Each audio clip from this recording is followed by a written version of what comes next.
WABG, the Delta's leading news source.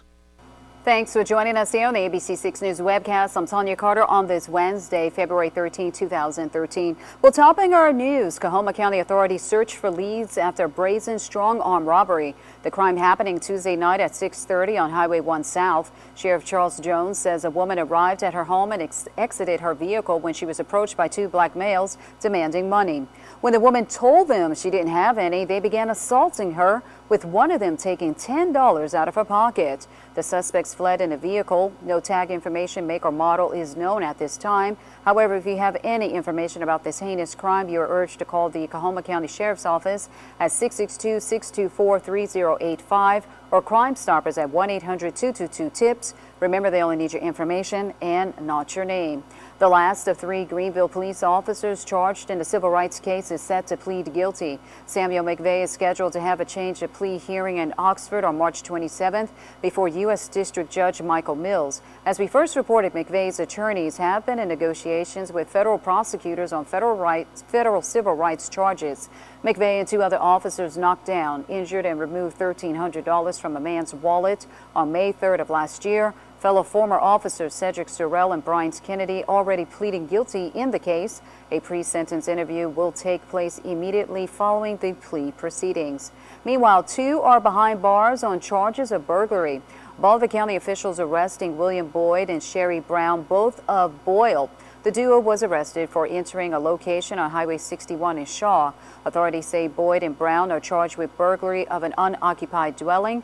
Both have already attended initial court hearings. $75,000 was the bond set for Boyd. Brown's bond was set at $10,000. The two are still being held at the Bolivar County Regional Correctional Facility.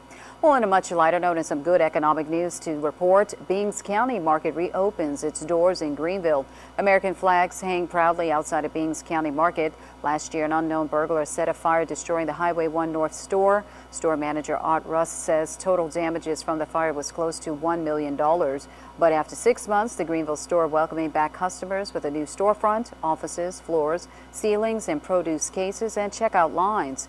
Although police are still investigating, Rusk is moving forward and focusing on the new and improved market. Today was a soft opening for the community and many shoppers coming on out to check out the new store.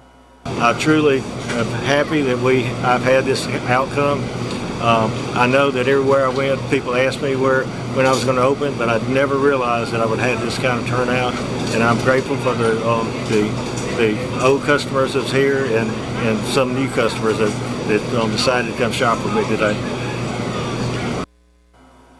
Russ says the turnout was great this morning. People were ready and lined up outside the store. Now to an update on Lilo's Family Restaurant in Leland. As you can see here, construction on the restaurant's roof is underway. However, recent rains hampers the reconstruction project. You may recall it was just a few weeks ago strong storms hit the Delta with winds over 80 miles per hour. The Leland area was hit hard where the roof of Lilo's restaurant on Highway 82 was ripped off by the high winds, landing in the parking lot.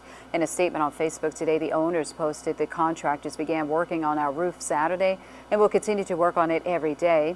We are praying that the rain holds off as we have more flooding rising in parts of the restaurant. We are working very hard to get everything up and running so that we can reopen as soon as possible. Please be patient with us. We will continue to update everyone on the progress, and we hope to be open very soon. You've been watching the Delta's #1 news source,